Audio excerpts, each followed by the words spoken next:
"65 watched on from his position atop the turret gun of his command AT-TE Walker, the height of the mass driver affording him a relatively advantageous view from his hill in the park. The trees, once vibrant, tall, and green, had been entirely cleared away, allowing for their artillery to be utterly unobstructed.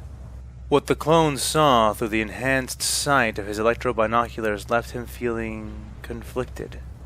The Clone Wars had dragged on for almost 4 years, if not longer. In that time, many Jedi had died, and many, many more clones besides. The Jedi generals who had performed the best had, by and large, encouraged the clones under their command to embrace their individuality, their creativity, and their cunning. It was in this way that they had bested billions of droids and countless planetary militias, as well as separatists of all stripes. But even so, there had always been a line, a certain place they were not willing to go with organic fighters that they went to all the time when it came to fighting droids.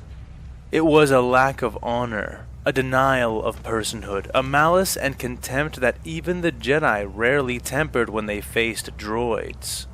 But that was not happening here. Here, they were treating these invaders, these Pies Dia Imperials, just as they would treat a horde of B-1s, perhaps even worse. The lieutenant watched as flashes lit up the far sides of the buildings, which the invaders were sheltering behind, knowing these to be the first 2 of the 3 planned ambushes. His AT-TE walkers were combining their firepower with advantageous positioning and the element of surprise to hammer the enemy in what they thought would be safe harbor. The 6-legged walkers timed their attacks with the sudden assaults of the squads 65 had sent to each of the ambush locations, hiding within the very buildings the imps would think to use for cover. Without the use of their best and heaviest armor, elements of the invading army his sniper tanks had seen neutralized first, the Imperial cultists stood no chance against the vicious crossfire they would be caught in. But that was not all. Along with the assault squads to aid in their decimation, he had also sent his best marksmen out to neutralize their evident commanders. Headless, armless, and naked, the imps would be left without any options save for frantic advance or frantic retreat. The ambushes were scything through them, the losses for the imps reportedly growing massive in both of the initial attacks. The results of Master Ayla's plan were devastating. And that was good, because they needed to be. To say that 65 and his men were outnumbered by the attacking imps would not do justice to what the clones were facing. Even after enduring prolonged bombardment, the arriving enemy had 12 rifles for every blaster 65 had under his command, and drastic measures needed to be taken to even the odds if they were going to hold their position and continue aiding General Sakura in the main battle. "Commander," said a voice through the comm. It was Vector, one of the marksman-turned-assassins whom he had sent out to the first column. He and the other two had been instructed to choose high-altitude locations among their buildings, flag the enemy commanders, and then take out the one they thought was highest ranking. Hard lessons from the Blue Massacre had revealed that Imperial forces were heavily reliant on their command chains and commanders in general. Naturally, removing them became as much a priority as targeting the tactical droids. "I got him. Enemy commander in the first column is dead," he said. A moment later, another voice mirrored the words, slighter this time. "One of the tanks blew him away before I could get him, but yeah, enemy commander in the second column is neutralized," said the clone marksman. "Good, both of you get back here on the double. Let the assault squads withdraw at their own pace," he told the snipers. Sir, yes, sir, they said in unison. 65 waited a few seconds more before looking down at the small console on his wrist and contacting his third assassin who hadn't reported a kill yet. "Catch, have you neutralized your target?" 65 radioed. There was a pause, a silence. Not yet. Still looking for him," said Catch. "What's the matter, Catch? Their commanders are typically not difficult to spot." "I know," the marksman said, "but I'm not seeing the typical signs. Don't worry, I'll find him. The attack on this column hasn't even started yet." "Oh wait, something's happening," said the clone sniper. "Just focus on finding the commander and taking him out. You copy?" 65 said. "Yes, sir," said Catch. 65 cut the link and then refocused his attention on the ongoing attacks, knowing that the third and final one would begin at any moment. It bothered him, but did not surprise him that the attacks had not been perfectly synchronized. The third column had traveled farther than the other two, and arrived later. To ensure maximum damage, the clones needed to give the Imperials time to cluster in the protective shadow of the building. The more tightly packed, the better. With their cover turned into a kill zone and unable to organize a defense, the Imps would be left with only two choices. He had hoped they would choose to retreat and scatter, but 65 could already see that both the second and first column were electing to charge desperately forward. Column 2 still had armored support, though it was rare, smoking and barely managing to plod along when it appeared on the opposite side of the bridge. Men clung to the armor and swarmed around it like green-clad rats. The turret of the tank, a Lehman Russ battle tank according to the intelligence they had on the Imps, was odd compared to the one 65 had seen before, squat and glowing a bright, radiating blue. The cannon flashed, a shining burst moving up from the base to the end of the barrel before discharging a tight, radiant lance of blue, hyper-accelerated plasma. The beams struck the center left of the fortifications across the bridge, instantly burning through them and through the ground and building, leaving a dripping circular hole through the entire structure. The gap was only 4 feet around, but anything even close to it was emulated, and where before there had been a pristine line of barricades ready to be defended, now there was a hole, and then, after a second discharge, another hole soon after. 65 scowled. "Divert 25% of our current artillery capacity to the defense of the bridges," he told the officer who stood just below him, to his left. The commander gestured with his electro-binoculars. "Focus fire on the tanks and vehicles." "Yes, sir," said the officer, turning to relay the specific orders into his helmet comms. Several of the three-legged sniper tanks turned away from the high-firing arcs they were using to aid Master Aayla Secura's assault, and brought both their mass driver cannons and their dorsal medium laser cannons to bear on the much closer and completely exposed targets charging across the bridge. The effects were decisive. The assaulting tank and many like it were suddenly rent into pieces by a volley of laser-grade blaster fire and ionized solid shells of Durasteel. The tank with the plasma weapon in particular sparked and seemed to suck in the air around it as it rattled and fell to pieces before detonating in a sudden, deafeningly loud explosion. The imps near the tank became sprays of senseless flesh bound within armor, bursting like children's water balloons against the onrushing palm of the concrete-like compression wave. The murderous air was, itself, running ahead of something far more lethal, an expanding corona of heat and energy which atomized all it touched, blackening blood, and shearing away the armor of uniforms before the remains contained within them could even touch the ground. When the rising, electrically charged mushroom cloud had been cleared away, it revealed a new chasm almost twice as wide as the tank itself had been, leaving a large gap near the center of the bridge surrounded by molten and superheated metal. 65 braced himself as the shock waves from the distant blast rolled over him, his helmet shaking slightly. When he raised his head to view the scene once more, he was shocked.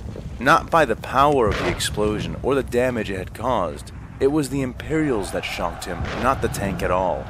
The imps of the second column, despite an enormous amount of their forces having been devoured by the blast, were still trying to follow through on the assault. Hugging the sides of the bridge, burning boots and feet on cooling, glowing metal, they made their way around the superheated area which surrounded the hole. The clone sighed heavily, realizing with no small amount of annoyance that the cultists would not be turned back. Fine, then he and his men would force them back. He turned to his right, looking down at the officer standing nearby, ready to take his commands. Have the defense task force split into 2 groups, and line up along our barricades on the first and second approach. Pick out enemy commanders where possible, and, once they have reached a quarter of the way across, open fire and keep it coming. Have the flame company move into cover behind the defenders and wait for further orders. The officer nodded, wordlessly looking away before raising his hand to his helmet as he began relaying the orders. 65 turned back and watched the mass of varied clone troopers who stood before the tanks begin to march into position. White and yellow armor gleaming in the fading sun, the distant clouds having not dimmed it enough to hide the splendor of the Gar's finest. The troopers moved a short distance to the barricades, strong fortifications made of ferrocrete reinforced with durasteel, some of the central patches even being ray-shielded as well. The clones filled the spaces within and behind, weapons bristling from around and over the walls and shelters of the barricades as orders were barked, sergeants and officers clarifying priorities to eager troopers. 65 refocused on the imps, judging that the first column would reach the quarter mark before the second. Focusing his sight there, he could see the screaming, rabid ranks of the Imperial forces as they charged across the cleared bridge. They moved in disorganized mobs, shooting as they ran, some more accurately than others, all either unaware or unmindful of the kill zone they were running into. A few of the Imperial soldiers carried flags, others bore swords or wore enormous, sparking gauntlets, and 65 saw more than a few chainsaws raised into the air, belching black smoke as their many teeth whirred and spun. He was looking at a horde of madmen, and felt very little remorse in that moment as he watched his troopers open fire. The result was a near literal wall of blue bolts, and when it met the ragged first and second ranks of the charging imps, they reacted appropriately. Men were thrown off their feet, flesh burning and melting as flak armor was burst open, scattering shards of shrapnel. Warriors in carapace armor staggered through the first, second, and third volleys, but began falling in mass as they were boiled alive inside their shells of ceramite. Additionally, with 100 shots per blaster pack, it would be a good while before any of 65's men would need to cease fire to reload. The Imperials tried to fire back, running and gunning, but the majority of their shots were horrendously inaccurate regardless of the weapon they were attempting to use, and the fortifications stood against nearly all of the returning fire that managed to connect. It was not long before the imps of the first column began to break, falling to fear as comrades and commanders alike fell all around them. Some began to rout, and that trickle of terror was swelling into a cascade. Feeling satisfied with the work being done there, the commander moved his sight to the troops of the second column, who were just about to cross the quarter mark. Where the imps of the first column had been made up of bands of 6 or more soldiers, all in various uniforms and heraldries, these newcomers from the second column were the opposite. Running far apart from each other, heads down as they charged, these men wore uniforms colored green and tan and seemed to understand that by staying further apart, they made themselves less susceptible to the focused fire which had been devouring the squads on the other bridge. Occasionally, scattered troops in distant groups of 10 would stop, kneel, and open fire, covering the charge of the men rushing past them until they themselves were shot, or until so many others had passed their kneeling positions that their visibility had become less than acceptable. 65 found himself feeling relieved that he had taken the precaution of ordering the other clones to clear the bridges of anything that could be used as cover, as these soldiers would certainly have turned any such havens into hard points to contest. But there was no cover, and these bridges averaged a stretch which spanned a little more than half a kilometer. The losses these men took as they crossed into the kill zone of the bridge were still hideous to behold. To their credit, they did not rout, even though groups and individuals did stumble or hesitate in the face of the certain death which they now ran towards, and which often found them moments later. And their aim was precise enough that those who stopped to shoot quickly made themselves valued targets. These Imperials scuffed the forces defending the barricades, wounding some and killing 1 or 2, but ultimately failing to shake the defenders in any way or make any significant headway. And yet still they came on. Soon, mounds of the dead began to pile up, tripping up advancing cultists with their own screaming wounded and silent fallen. Some even began to use the thicker patches of corpses as cover, laying behind them and firing. By the many moons, the imps from the second column were creating artificial barricades from the bodies, a display which was nearly as sickening as it was proving effective, the mounds of corpses successfully holding against the blue rain of death. Then, suddenly, "Commander, I'm sorry," came a voice over his comm set. 65's heads-up display showed him from where the message was coming from. The fact that it had come unbidden already told him it was a priority 1 message. A glance at the name had him refocusing his electrobinoculars to the as-yet empty third bridge. He saw nothing. No signs of continuing fire, nor any Imperials charging down the avenue. He would have thought that meant they had retreated, but from the sound of Gaff's voice, he highly doubted it. "What's happening, Gaff? What's your status?" he asked. There was a brief pause, and 65 almost repeated himself before Gaff began speaking again. "They charged the building, sir. Overran us at the lip. We made them pay badly for it, sir. Real bad, but we were forced to give way. They forced their way into the Stratos Central Mall and began isolating us." 65 felt ice spike his veins. "Are you cut off? Why didn't you withdraw as planned?" he yelled into his comm. "I'm sorry, sir. I thought we could double around, hit them with a surprise countercharge, maybe buy Catch enough time to kill their commander. But we failed. But we are not cut off. We are withdrawing down the sub-access tunnels, same way we came. We should be with you in a little while. We have a lot of wounded, Commander." 65 sighed heavily, but nodded his head in a gesture of acceptance. "Copy that, Gaff. Just finish getting your men out of there. As soon as you're clear, we're going to level that entire structure with the sniper tanks, so don't take too long. Tell Catch to go ahead of the others. I want him here in case—" "Catch is dead, sir," Gaff said, cutting his commander off. The clone felt the world become a little less real. Catch had been his pod brother. They had survived Geonosis. "Are you sure, Captain? Catch has lived through a lot worse than these imps can put out," 65 insisted, teeth clenched. "I'm sorry, Commander. Him and his whole squad, the clone began. "Are you sure, Captain Gaff? Are you 100% sure?" the commander demanded. 65, he was decapitated," Gaff blurted. A silence hung between them then, the only sounds being those of movement on Gaff's end and those of battle on 65's. "Understood. Get back here, Gaff. and let me know the instant that you and your men are clear of Strato Central Mall. Do you understand? Commander, look! Space Marines! The officer to his left shouted, pointing with his hand. The commander felt his heart stutter, felt the earlier chill return with nearly twice the force, running through him like a mist step in the dark. He cut the channel and raised his electro-binoculars, aiming them in the direction indicated towards the first column. There they were, over 20 of them, with more appearing by the moment. They had just broken the front ranks and were striding forward, hefting massive metal shields before them that were absorbing the firepower being put out by the troopers without difficulty. 65 blinked. He had seen hollows of the Space Marine which General Skywalker had fought, and that thing had not been as large as these, and it had been encased fully in armor to the point of seeming like a machine, unlike these clearly organic, gigantic men. Those details barely mattered, however, as an artillery shell sailed into the rightmost shield-bearing warrior. The metal dented, and the giant Imperial staggered, but held firm as the shot rebounded away, striking the bridge to his left.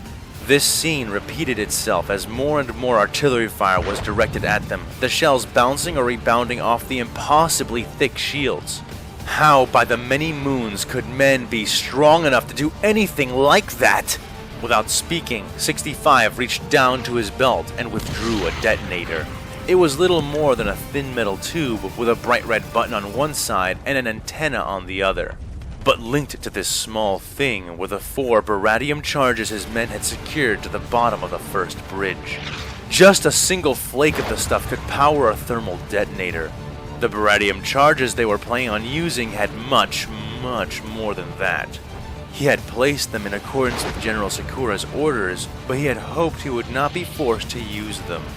One of the huge warriors fell, and then another, but they were not dying fast enough, their shields not failing quickly enough. The soldiers around them were rallying, the tide of the rout turning even as the clones frenzied to take out those they could before the imps could get too close. The lesser cultists hid behind the shields of the larger ones, and soon they were past the halfway point and drawing closer and closer. PLX missile launchers were deployed, killing another 2 more of the giants, but many more were left. And the imp soldiers who had made it with them had come too far to surrender now. They crossed the 3/4 mark, charging and screaming all the while. 65 felt his stomach twisting, but reasserted his discipline. Order the men on the first bridge to pull back, away from the barricades. They have 15 seconds to seek further cover. He told the officer to his right, his voice clipped and rushed, even more so than normal. The clone nodded, and did not even turn to the side as he began to hurriedly relay the orders into his helmet comm. The fire coming from the barricades on the first 2 bridges ended abruptly, and the clones stationed there began to vault and leap back from the barricades, pulling comrades and equipment with them before ducking to the ground and covering their heads. 65 waited for the last possible moment when he saw all the clones escape the blast radius before he pressed his thumb down against the firm button of the detonator. It almost seemed to resist the pressure of his digit before sinking into the handle. The charges detonated in a row, starting with the one farthest from the barricades and rolling forward with 3 more successive blasts. Each individual charge dwarfed the explosion released by the dying tank on the other bridge, erupting with the power of a weapon meant to tear frigates and destroyers apart. Flesh was peeled from bone in nanoseconds, and the massive warriors, their shields, and the men around them were blown into ashes, with those furthest from the blast centers being scooped up by the bone-grinding shockwaves, raining down as gory giblets over the clones instead of vanishing without a trace. The fortifications cracked, and most of the ray shields there failed, though the final charge was by no means placed very near to the end of the barricades. The whole bridge pitched and rattled, shedding metal and struts like a Jabimi mud dragon shedding flakes of dead skin. By the time the 4 fiery blasts had fully concluded, they had not left one large hole burnt through the structure, but rather had left the entire structure of the bridge completely skeletal, with gaps and pitfalls now riddling its creaking, swaying surface. It was a testament to Axumite architecture that the whole thing did not simply collapse into the chasm it spanned, where it would fall for hours before coming to rest hundreds of kilometers down. The display of absolute destruction, coupled with the very nearly untraversable state of the bridge, finished the work the ambushes and blaster volleys should have completed long before now. The enemy fully broke. The first bridge began an unabashed and disorganized retreat, running back the way they had come, taking even more fire as the ATTE tanks which remained in their ambush points began blasting once more, taking holes out of their routing army even as they attempted to sprint all the way back to their besieged base. 65 smiled behind his helmet, feeling a surge of confidence bolster him unexpectedly. After their recent losses, he had feared these Imperials were invincible. Their weapons too powerful to overcome, their warriors gods marching in legion lockstep. But while their technologies were formidable, and the mettle of their warriors far exceeded that of most cultures in the galaxy, they were no immortals. With proper tactics, cunning, and intersecting lines of fire, anything, even these monsters, could be put down. Commander 65! Commander! We're taking fire! The enemy has taken up positions at the upper levels of the mall! They're blasting us! They're The sudden, urgent message came from his priority comm, and a glance told him it was from the ATTE tanks that had been positioned for the third ambush. So it seemed those imps were going to make more noise than they already had. He grit his teeth and responded. This is Commander 65. Pull back. You are to pull back now. Draw yourself away and to the north until we have cleared your ambush point. There was no response. 65 repeated himself, and, again, nothing came back. He almost spat into his helmet, looking towards the third bridge once more, and seeing the flashing and hearing the telltale booms through the audio enhancers in his binoculars. But seeing nothing directly. Not yet. He glanced back towards the second bridge, which was still an active battle. There he saw with no small amount of frustration that the more organized soldiers in green and tan had truly managed to dig in using nothing more than the armored corpses of their own fallen. Now they were engaged in a standing firefight with the clones at the barricades, no longer moving forward but exchanging attacks. From the looks of it, they had lost so many men to create their own barricades, and those barricades in question were so disadvantageously positioned compared to those of the clones that the conclusion was foregone. Even if they fought to the last, they would lose. Move the defense forces that have been positioned at the first bridge to the third, and tell them to prepare for an enemy assault. Give them the same firing orders. 65 said. He watched as those clones, which had retreated from the cover of the first bridge, now formed up and marched to the barricades that had been set up at the third. And these barricades were the most extensive of all, thicker, with multiple layers to allow comfortable overlapping lines of fire. Repeating blaster cannons were mounted every 5 meters along the frontmost layers, and mortars had been set up in the rear. These precautions he had taken due to the fact that the third bridge was the only bridge which bore no baradium mines. The enemy had no way of knowing this, of course, but he had layered more conventional defenses there to make up for the lack of charges. It had been tempting to consider mining all of the bridges, but while he and his men could move between all the buildings and platforms of the city using the smaller, interconnecting walkways and access passages, these larger roads were the only methods for his walkers to travel about, and cutting them all off would prevent him from reinforcing the general, should she need it. Satisfied with the enforcement of his orders, the commander allowed his eyes to wander back to the far side of the third bridge, where they widened. Standing in ranks at the other end of the span, he saw them.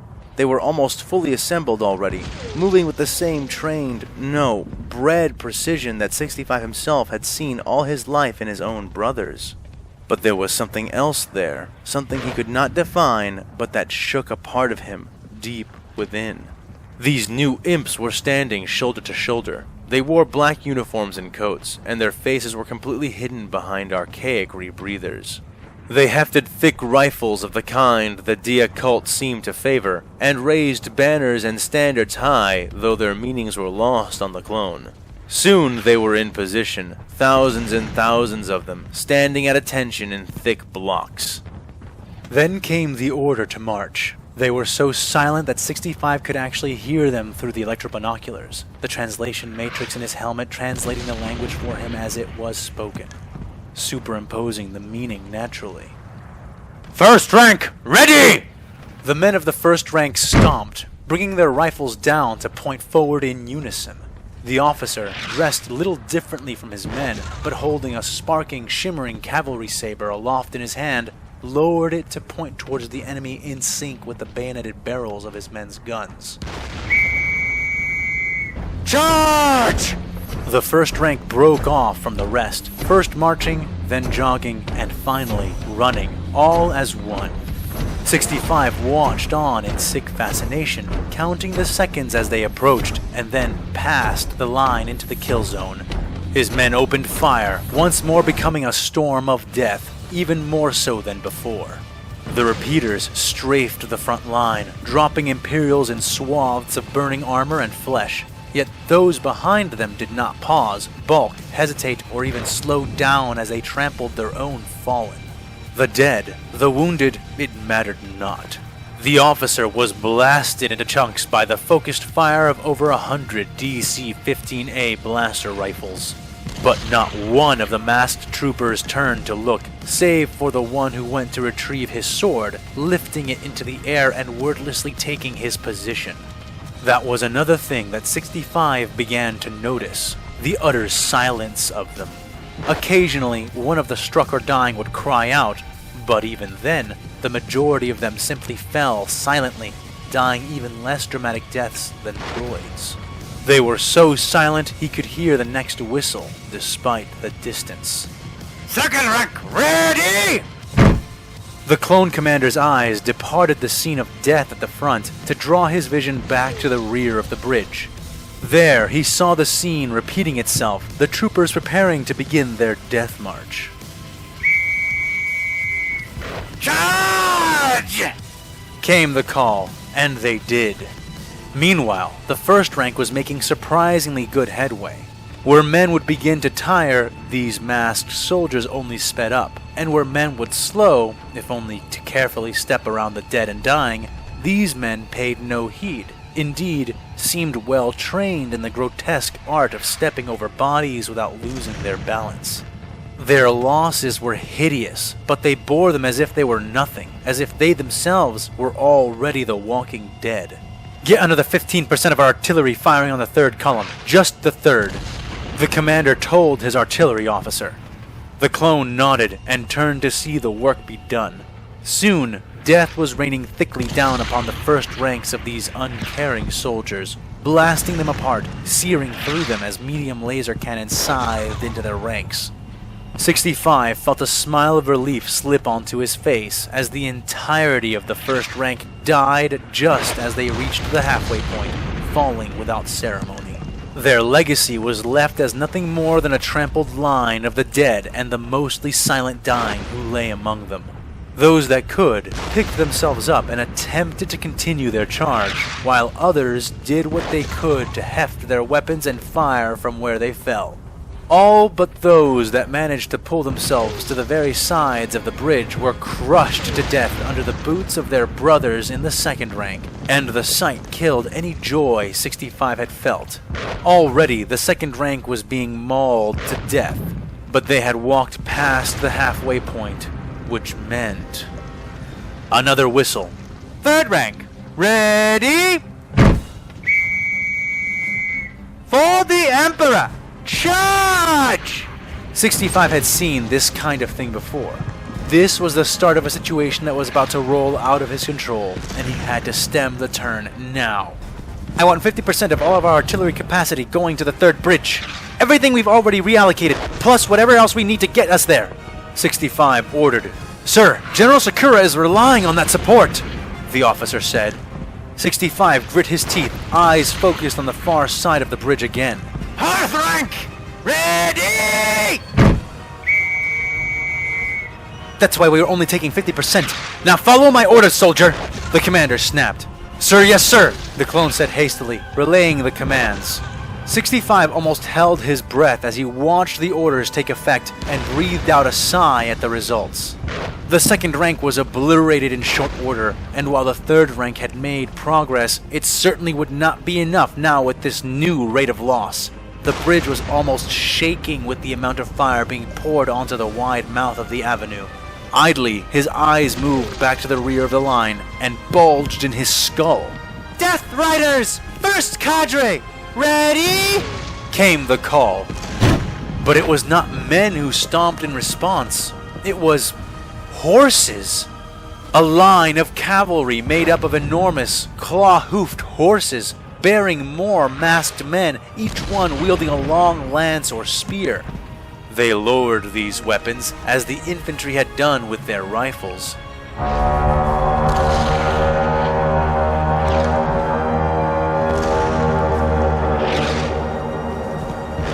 Charge! The beasts leapt forward at the command, and 65 struggled to keep them in view of his binoculars. They ran so fast, like speeder bikes propelled by raw, unnatural muscle. In seconds, they were coming up on the trail of the nearest group of soldiers, and then, with leaps so long and powerful they nearly appeared to take flight, the horses lunged over the entire fourth rank and began gaining on the third. But, despite the metal masks which covered the faces of the speeding beasts, they were mostly naked animals, and 65 had faith that they too would disintegrate in the withering hail of blaster fire and artillery that was, even then, decimating the third rank.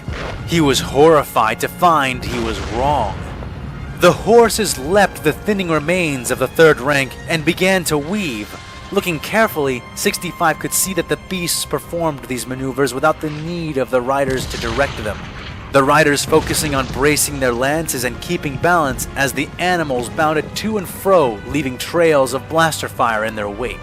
Those caught in crossfire or blasted by the artillery rain showed incredible resilience, either shrugging off the wounds completely or requiring an absurd amount of trauma to put down. Nothing exemplified that more than the two-legged horse. Now riderless, it had suffered a near direct strike from a sniper tank, which had taken the back half of its body clean off. Its intestines had snagged and pulled free, but the beast seemed not to heed its own destroyed body in the least, blood gushing from its rent form as it galloped forward on just its front legs. The sound the beast made into its metal faceplate was almost as horrible as the sight of its charging form. 65 found himself transfixed, but then he noticed the artillery fire around the abomination thinning and realized how close it and the others of its kind were getting to the barricades. Oh, Scrog. Get the fire squads ready to take their shots. Tell them to be careful not to hit the back of the fortifications, but tell them to expect possible enemy assaults getting around the barricades, he ordered. The commander looked back towards Bridge 2 and cursed again. The battle was going well, but it was still going. He reached into his belt and pulled out his second detonator. Tell the defense forces at Bridge 2 to break off and get ready, he started to say, but it was too late. The Death Riders had reached the fortifications, most of their number still intact and fighting, but they did not deal any death onto the men of the barricades. Well, most of them didn't.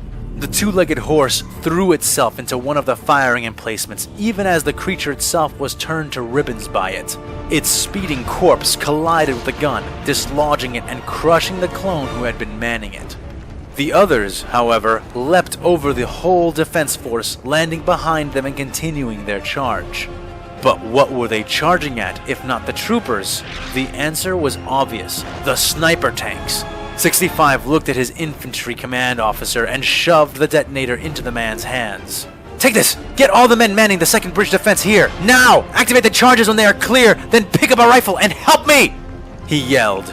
The clone nodded, and 65 turned to his opposite side as he climbed down from the top of the cannon. You! Sound the alarm! We are about to be attacked! He ordered the artillery officer, who now stood beside him. The clone saluted and did as ordered while 65 strapped himself into the turret and activated it. The servos of the turret came alive, and the targeting display filled his view, a display he quickly manipulated to hone in on the advancing steeds. They were charging past the fire squads now, who opened up with their flamethrowers, catching nearly a quarter of the advancing horsemen in the fiery maws of their weapons. But for all that, not one of the Imperials stopped, both beasts and riders advancing forward with the same ferocity they had displayed before being set ablaze. He set the cannon to auto-load his shots, which would give him the quickest rate of fire on his slow gun, and honed in on his first target, the only rider among them whose face was bare. Though the riders were cast in shadows, the clouds now having obscured the Axumite sun completely, he could see that his target was a woman, and likely the leader of this charge. He had already seen how ineffective targeting their leader was when it came to blunting the charges of these masked men. But that still meant that she was as good as any other target. He pulled the trigger. The cannon thunked and fired, its solid shell spiraling as it pierced the air in a high-pitched howl of death. But the horse leapt clear of the shot, and the shallow crater he had created availed him nothing. He grit his teeth, trying to fire again, only to receive a red warning reticle which reminded him that the gun was not ready for the next shot. The ball turrets in front of the walker began to open fire, strafing and cornering two of the riders, having far more luck by combining their efforts than he was having alone. 65 found her again, and fired just as the rolling sound and shockwaves of the Baradium charges rocked everything around them. And he missed. "Blast it!" he yelled, kicking the console and unstrapping himself, climbing onto the side of the gun and down until he was standing on top of the walker's cockpit. The clone commander grabbed his DC-15A, which was slung around his torso, and braced it in one arm as he used his offhand to draw his blaster pistol. No sooner had he managed it than the first three-legged sniper tank fell to the ground not far from him, first rocked by a sudden explosion before toppling over. It was the lances. They were explosive. The riders would rush by, jamming their weapons into the third supporting leg of the sniper tanks, breaking the heads off and riding away moments before they detonated, throwing the walker to the ground. And then he saw three riders coming for him and his six-legged ATTE. They had no way of easily toppling something like this, so he knew they would aim for the cockpits in the front. And that was why he had positioned himself there. Compensating for the speed of his bolts, with experience and rate of fire, 65 began blasting with both weapons, veering them into the path of the first rider. His high-powered shots blew small, circular troughs into the ground as 65 tried to chase and catch the speeding Imperial with his weapons. Crying out in furious elation when he finally managed it, blowing the rider away, though the beast charged on. But he paid the animal no heed. It was the lances and their bearers that he was concerned with. The commander oriented onto the next masked rider, this one blazing with fire as a result of the flamethrowers. 65 began pelting the imp and his beast with shots. But despite this, the man did not die, and he did not falter, no matter how brutal the rain of punishment that assailed him became. In the end, the charging warrior was stopped by the ball gunners beneath the commander, who clipped the horse's legs out from under it, causing the beast to begin to fall and pitch forward. Maddeningly, the rider managed to rise on his saddle and threw himself forward the instant before the war beast beneath him fell and rolled to an agonized death. Lance still in hand, body aflame, he seemed to lunge with his weapon thrust out, though still he did not cry out or scream. Not that doing so would have saved him from Commander 65's continuing hail of blaster fire, which slammed into the Imperial cultist the moment he lost the ability to duck and weave. However, the lance still flew forward and struck one of the ATTE's 6 legs, blowing it off and causing the tank to jerk and list to the left.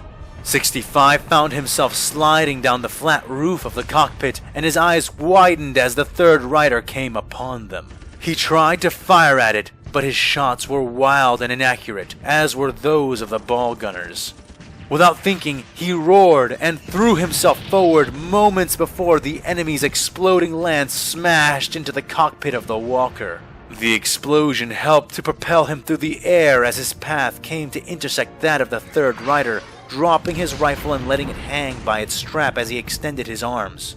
His soaring tackle connected a moment later and threw the rider clean off the horrific horse which bore the Imperial into battle.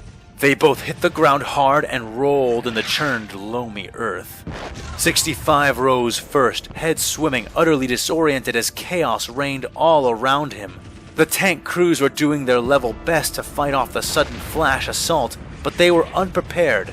Without speeder bikes of their own, catching and killing the riders was proving more than difficult, and walkers were dropping and exploding left and right. He was so dazed by the sight that he almost didn't react in time to avoid being pulverized. The rider he had knocked off the horse had come for him. Unmasked, face set in a furious, bloodthirsty grin as she curved her enormous, sparking fist down towards him. He threw himself out of the way just in time, her blow causing a flash of light and a cascade of dirt to rain down all around them. She withdrew her fist from the crater she had created and turned to face him again, her sadistic expression appearing even more shockingly crazed in person than it had depicted over the targeting computer of the turret. "You!" 65 yelled, raising the blaster pistol still clutched in his hand and firing. She growled like an animal and swept her fist in front of her, the sparking oversized gauntlet there shimmering as it absorbed the blaster bolts. Her other hand whipped up and out, wielding one of the thick, bizarre bolt pistols of the Imperial Command class. He kept firing to keep her from taking steady shots, but he felt the rush of death thrill his entire system as he leapt up, zigzagging as he fired.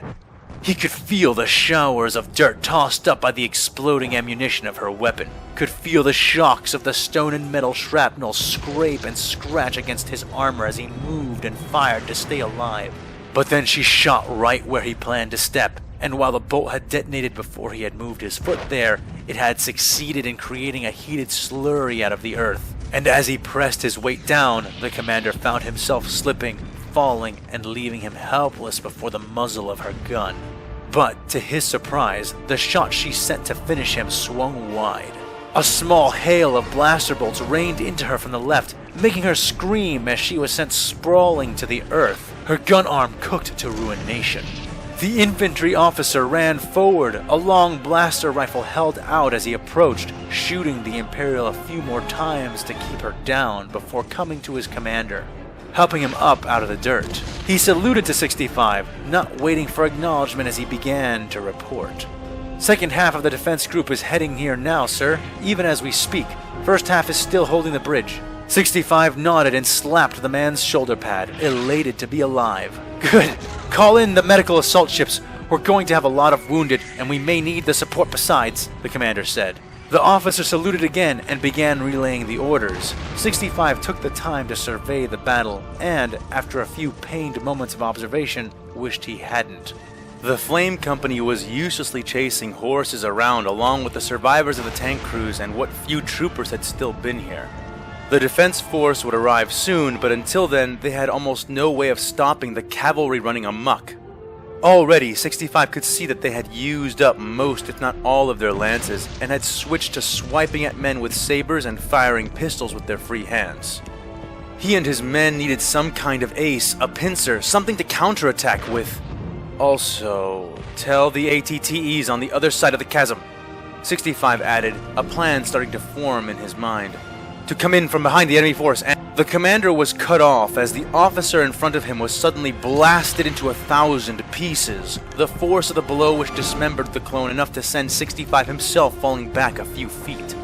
He scrambled in the dirt, wiping at the gore covering his visor as he looked up at the form that loomed over him. Dyed red by the blood, and backlit by dark, roiling clouds which churned and hummed with distant lightning, the female commissar that he had watched his officer put down staggered into view. Blood dripped from her chin, and half her face was seared. Her gun arm hung limply, clearly useless at her side, and the uniform around her torso was pockmarked with blaster burns, which revealed the cracked and hissing ceramite armor beneath. Though her expression was still one of unremitted bloodthirst, she was no longer grinning. "Disgusting slave replicate!" She spat, each word slathered in malice. The deranged Imperial dragged herself forward, and he raised his pistol, opening fire on her. The woman in red snarled and blocked the shots easily, staggering closer and then halting, a look of mortal fury coloring her face. 65 wondered what had happened until he saw the white armored boots begin to filter into his vision. He looked around and found the defense group had finally arrived, the men surrounding him, rifles out and aimed towards her. She staggered back, her leg, which had been clearly wounded in the volley, almost giving out with the movement. His troopers helped him up, and 65 aimed his pistol at the woman. "Disgusting, murderous cultist!" He spat back at her. Her burnt face flushed, and she staggered forward, falling to one knee with the act, her weaponized fist sparking and pulsing, but unable to reach him. 65 removed his blood-streaked helmet, handing it to the man next to him as he sneered at her. She screamed her defiance in response, and he silenced her cry with one shot. The woman dropped backward into the dirt, never to rise again, her fury branded on her face as clearly as the hole in her head. All around them, the rest of the defense force was already engaging with and hunting down the maddened cavalry. The next several minutes saw the clones massing to corner and drag down each and every single one of the Imperial horsemen, none of whom ever chose to retreat despite ample opportunity to do so. By the time the last of them had been blasted to death, much more time had passed than 65 would have considered acceptable. Soon, a new officer was selected to take the place of the man the mad woman had killed, and he stood by awaiting orders. Looking about, the commander could see that spirits were shockingly low. The artillery had been devastated, much of the command staff killed, and the barricades were moments away from meeting the ranks of the enemy in close quarters. Despite the successes thus far, things had become suddenly bleak, and above them all, rumbling clouds which sparked and flashed began to release the very first drops of what was sure to be another of Axum's freezing rains. 65 grit his teeth and stepped forward. "Come on, troopers! Do I need to remind you of the strategic importance of our position here?" He gestured with his pistol towards the shining buildings of Azure City, now lit by their internal lights as the rumbling storm stole the daylight. "Look back there! See those buildings? They are full of the people we are here to save. This whole planet is! Our mission is to take this city and take it swiftly. Being down on ourselves is a luxury the Republic cannot afford. We are the key to the General's assault. The other battalions are counting on our support. If we fail, everyone fails. Do you all understand this?" "Sir, yes, sir!" the men around him roared. "Then get your fire back. We have hard work ahead, and it's only going to get harder. Defense teams, move to reinforce the barricades and pull back the wounded. Fire teams, form a defensive line and defend what's left of our artillery. We are fighting without their support from now on. Everything that is left needs to go to General Sakura. Are you ready?"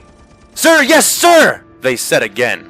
Commander 65 raised his hand and clenched his fist as if to catch the falling rain, which was, even then, beginning to blanket them all, turning the dirt into mud, and burying the commissar's broken body under fresh slurries of liquid earth. "We are the clones of Camino, the soldiers of the storm. We will save the Republic, no matter the cost. Now, move out!"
Hey there all, this is a fan with too much time, and you guys can, by the way, you can call me Fan for short if you're looking for a shorter thing to call me, because I know that abbreviation is a monster. And yeah, well, I hope you guys liked this episode. It turned out a bit longer than I thought it was going to turn out, to be totally honest with you, but you know, now that I decided to salvage this little storyline from what was originally going to go down, I decided to give it, you know, a full treatment, and this length and this story just kind of felt like what was right, you know. A lot of people don't know this, but Kamino is actually known as the Planet of the Storms, so it only makes sense that the clone troopers... Sorry. The clone troopers, the predecessors to the stormtroopers would be the soldiers of the storm. Just a little elucidation there on my naming convention for the episode. But yeah, you know, in this episode I was really hoping to show off how the clones can stand a chance. And one of the big ways is you'll notice like this really advantageous positioning they had.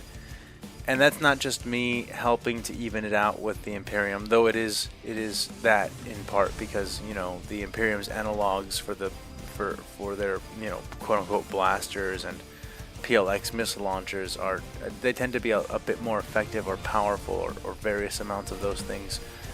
You know, las guns tend to be better than blasters and such. Sorry if I sound really tired. I always do these right after I finish the episodes, and I tend to finish the episodes when it's really late at night. So I tend to be pretty tired no matter what at the end of them. But in any case, I'm sorry about that. The whole point is just that I'm not just demonstrating this to give them a leg up. The clones generally have two things going for them when you examine them in their series. And the two things they have going for them, by and large, are that they are extremely competent. You'll notice this all the way back from episode 1. I mean, my bad, not episode 1. Episode 2, Attack of the Clones, all the way to Gendry Tartakovsky's original Clone Wars series, which is fantastic, and the modern Clone Wars series, which is also fantastic. All of them do go out of their way to depict the clones as being very professional soldiers. They are just soldiers, and they're very good at it, and not just in that they're very good at fighting, because when we see the clones fight the Mandalorians, and when we see them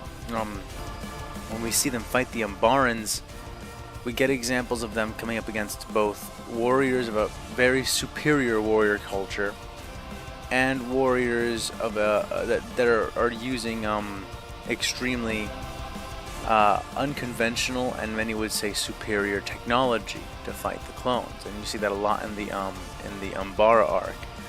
And how do the clones defeat the Umbaran war machines? How do the clones outmaneuver the Mandalorians? It's not just through being competent, but through the use of the second thing that they use in conjunction with this: cunning. The clones are extremely competent, and they are extremely cunning. They get out of almost every problem in an unconventional way. You know, when you think about the battle droids, every single kind of battle droid, sans the B, except for the B1, is basically superior to fighting and being in warfare than just a person with clone kit, like a human in clone kit and gear. The clones take their kit and their gear and they really push it much farther than it's really meant to go. And you see this over and over again when you read or watch the clones in either the series or the movies. And it's because clones don't play fair. They never play fair. Neither do the Jedi, to be fair. In fact, the clones probably learned not playing fair from the Jedi. You know, people think Anakin is so bad because he fake surrendered to that tactical droid to get the tactical droid out in the open and then kill them. And yeah, sure, that's kind of a technical war crime. But are we going to forget the time that Obi-Wan Kenobi just sat in front of... he pretend surrendered to an actual organic general. General, what is it? Like some General Grumpy, General Malice, some Confederate bad guy named General. And he just sits in front of this guy while they're quote-unquote negotiating, and he's just buying time for the clones or Anakin to do something. And he just sits in front of this guy and trolls him. Just non-stop, basically. Just like drinking tea in front of this guy and trolling the crap out of him. It's amazing. I love Obi-Wan Kenobi so much. But the point is, that's not fair. All of that is really bad. Like, none of that should be allowed. That would make surrendering a very hard prospect in the Star Wars universe. Because why would you ever accept the Republic's surrender when 9 times out of 10, it's literally just the Jedi tricking you to assassinate you? Whatever.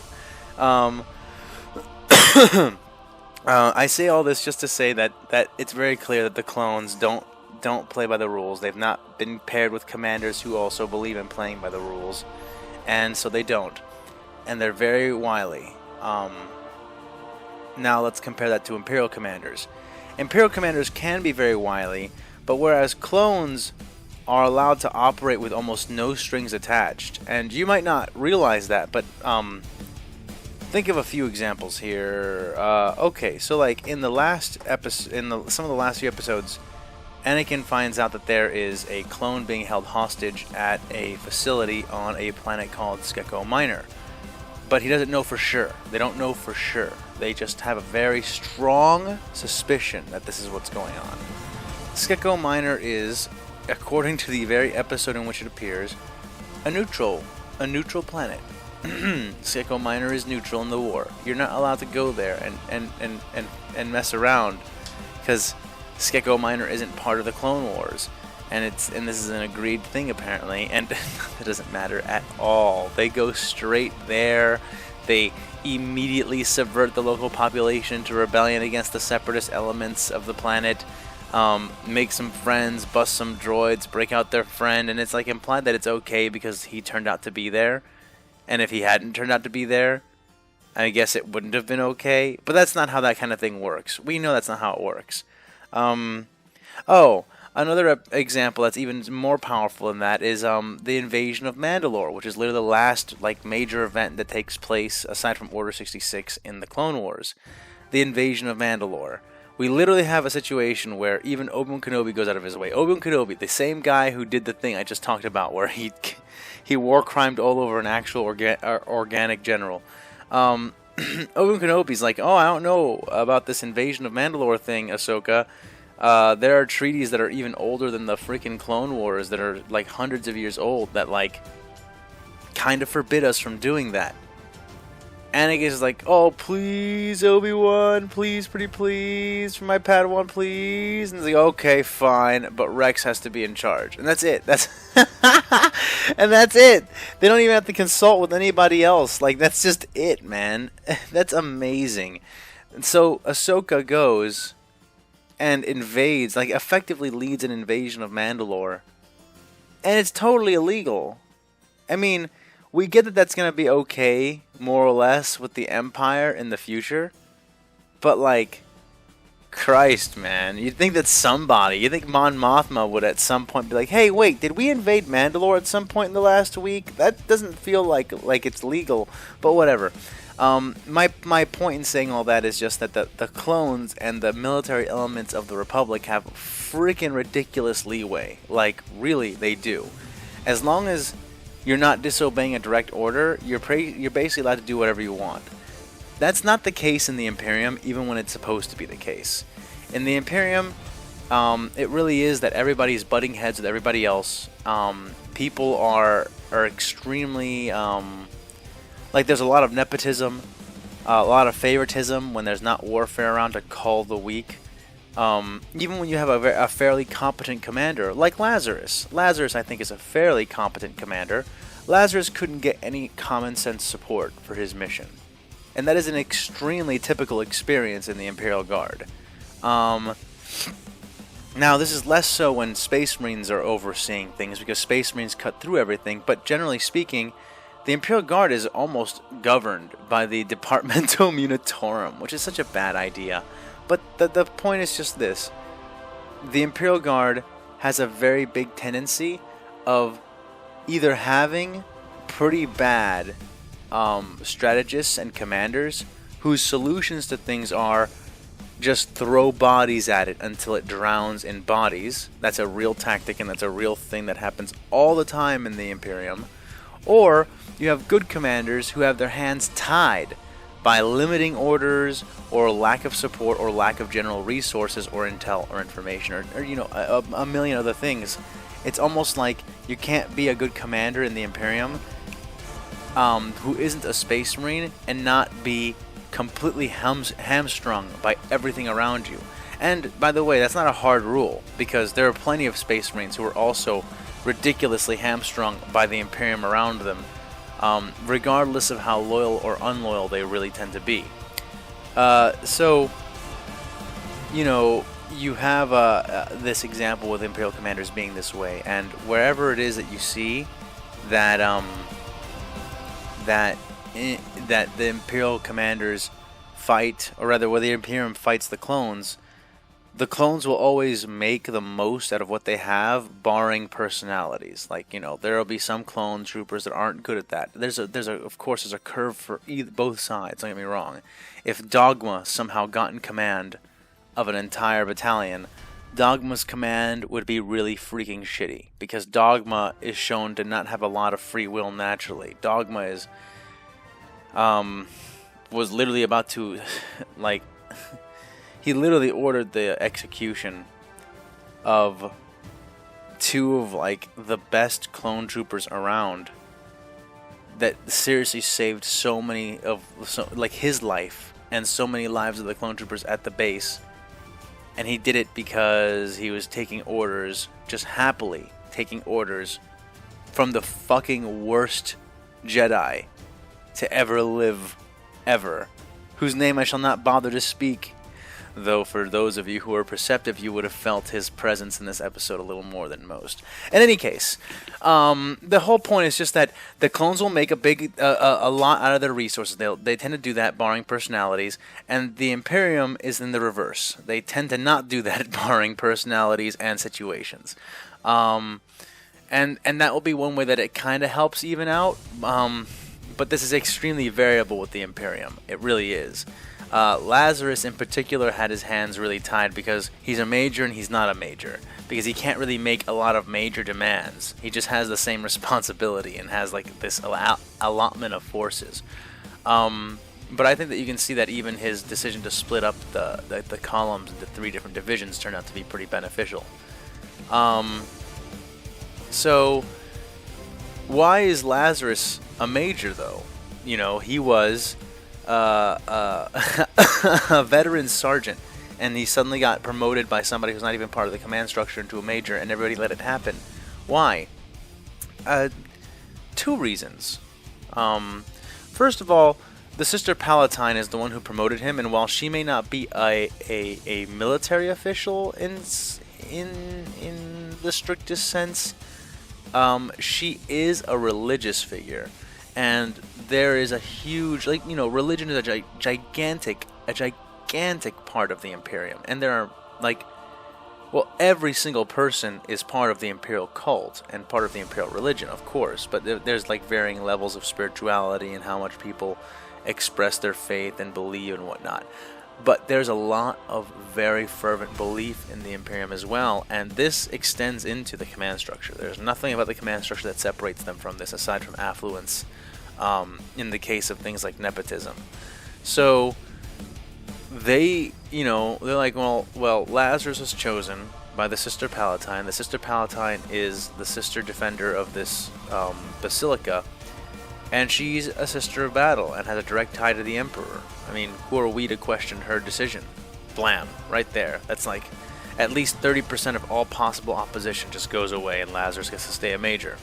But then there's the other reason why the rest of everybody else would stay quiet about this, and it's that they don't expect Lazarus to be a major. They expect Lazarus to fail and then take the responsibility of his failure as a major, if he should even survive. because they can see that he's going to have to go and do this assault, that the assault is going to be done with very little support, that it's going to result in horrible casualties even during a victory, and most likely it won't result in a straight victory. It may just result in just a Pyrrhic victory or no victory at all, just damage to the enemy that kind of helps a little bit maybe. They know that. And you might say, oh, that sounds like a really wasteful thing. The Imperium is very wasteful with its manpower, because they can afford to be. I mean, even the small amount of, quote-unquote, small amount of refugees I had brought over from the Imperium, the Imperial world is so much that Orion is literally dropping people on Tatooine, just throwing people away, because he's got too many of them. Trillions of people came with them. So that's not a... I expect the Imperium to be wasteful with that kind of thing. This is very much the way the Departamento Munitorum has set up the strategy in the Imperium for a very, very long time, and arguably it has been this way even before the Departamento Munitorum took over. Though that is, it is debatable, not a certain thing, but a debatable thing. So, you know, the whole idea is that Lazarus is a scapegoat. He's going to take the fall. He's going to fail. He's going to take the fall. Maybe he'll succeed, but most likely he won't. That's what the few superiors and officials who are around to delegate this during the time that it was there to be delegated, that is the conclusion they came to, and they just let him go off and do this thing. Lazarus didn't want this. This is the whole reason why he went out and found Commissar Indricta to begin with. But Commissar Indricta is young. She knows that. She's not really a command commissar. She's a frontline commissar. And as you saw, that comes with certain strengths and certain risks. And yes, Commissar Indricta is dead. Anybody can die, just for the record. Though also, for the record, while anybody can die, characters that I make up tend to have a fair amount less plot armor than any named characters from either of the lores, which basically just means that Star Wars has a shitload of plot armor on it. But that's not new at all. I mean, even within itself, Star Wars characters have a lot of plot armor. But yes, anybody can die. Even named characters, despite their plot armor, will be lanced out of their plot armor. Yeah, that's I hope that you guys don't get too upset about that. I know that some of you kind of wanted to waifu on Indricta. Bad heretics, okay? Don't waifu the Commissar. But aside from that, the whole point is just that, yeah, Commissar Indricta rides with the Kriegers. And as awesome as that is, that also comes with a very Krieg outcome. And as you all know, well, you all know how Krieg outcomes tend to turn out. You know, just enjoy the time you have with your favorite characters. That's all I'll say as far as that is concerned.